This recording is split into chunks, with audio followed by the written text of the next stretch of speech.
Nous avons quelque peu modifié la grille ou le plan de perspective afin qu'il soit plus conforme à la forme que l'on veut travailler. Et nous allons maintenant arriver sur les notions de remplissage ou de duplication, bref de modification, qui vont tirer profit de ce plan de perspective.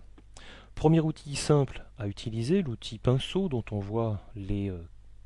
habituels paramètres, diamètre, dureté, opacité.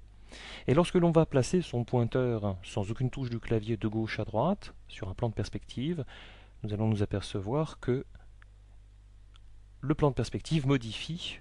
la taille de la forme du pinceau pour tenir compte bien évidemment de ce plan de perspective. Lorsque nous allons travailler avec le pinceau, qui est un petit peu plus rare dans les photographies, plus dans les dessins, ou alors du tampon ou du rectangle de sélection, il faut savoir que lorsque l'on va travailler avec ces outils, il n'y a pas véritablement dans cet exemple précis une adaptation par rapport au plan de perspective. Nous allons retravailler par un pomme Z. Et il faut savoir que pour travailler en tenant compte du plan de perspective, il faut cliquer une première fois avec la souris en maintenant appuyé, puis appuyer sur la touche majuscule du clavier, puis commencer à dessiner et de s'apercevoir que nous sommes parfaits,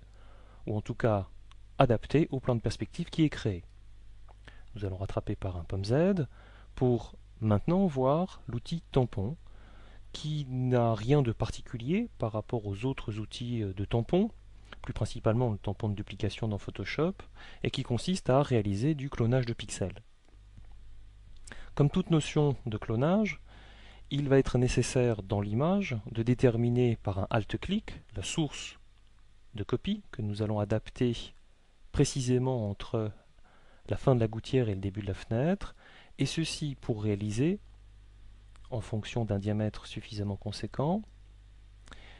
donc réaliser un duplicata, une duplication de la fenêtre de droite sur la fenêtre de gauche. Nous allons commencer à peindre et remplacer progressivement l'ancienne fenêtre par la nouvelle, en tenant compte, et c'est le gros avantage, des perspectives qui ont été réalisées au préalable à l'aide du plan. Nous avons réalisé l'ensemble de cette modification, vous en souvenez peut-être, par le calque qui est vierge, et ce calque vierge va pouvoir recueillir les informations de duplication qui permettront plus tard peut-être une petite ou une meilleure adaptation. Lorsqu'on va travailler avec le tampon, nous allons avoir des corrections potentielles, soit de luminance, soit activées, puisque par défaut c'est désactivé, et qui vont correspondre à peu près à l'utilisation, quand c'est activé, de l'outil correcteur. Lorsque nous allons avoir l'ensemble des éléments bien retravaillés, puisque là nous allons retravailler par un Alt-clic juste et par un diamètre suffisamment petit le bas de la fenêtre. Nous allons pouvoir tout de suite après validation, vérifier la qualité créée, la qualité obtenue plus exactement de l'ensemble du travail graphique que nous sommes en train de réaliser. Voyons ce que cela donne. Nous avons bien avant, après, et tout l'usage des possibilités de modification de la partie d'image que nous voyons ici, à l'aide d'un masque de fusion par exemple, pour rectifier certaines zones que l'on souhaiterait mieux incruster.